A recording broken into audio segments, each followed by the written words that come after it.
Put back in the entrance reducer. This is a little easier when there are not bees flying. This morning they were out in abundance, and this would, I probably put a veil on for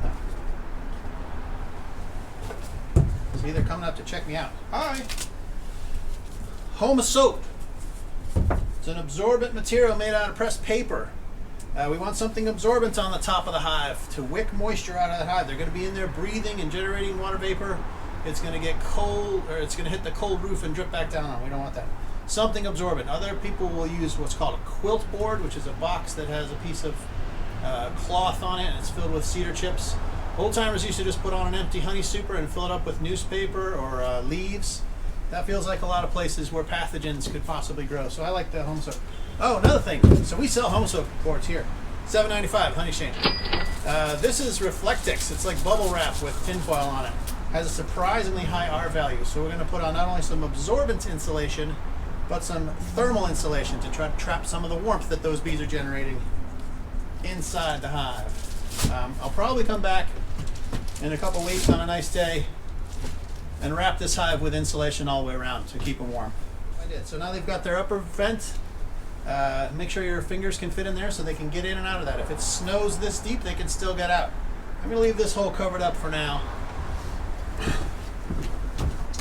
The other thing we're going to do is put on a mouse guard. You don't want mice getting into your hive, and this is the time of year that they can sneak in and they take up residence in there.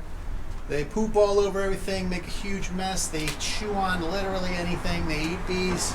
Terrible thing to have in your hive. So mouse guards, also available on exchange, $7.95.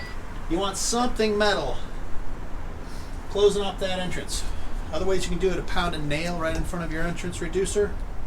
These are handy. You just screw them in.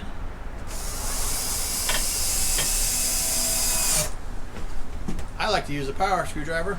If you're using a regular screwdriver, that's cool. That's your life. There's no one perfect way. Protected from mice. We've taken a little hit against the varroa mites. We're keeping the moisture out of the hive.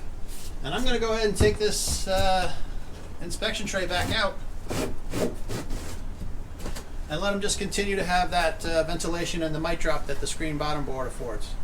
So there we go. That's winterizing step number 1. Like I said, I may come and put thermal insulation around this hive. Again, it's most important when we get in the second half of winter, after the beginning of January, when it's cold for a long, long time. There we go. That's the end of the story.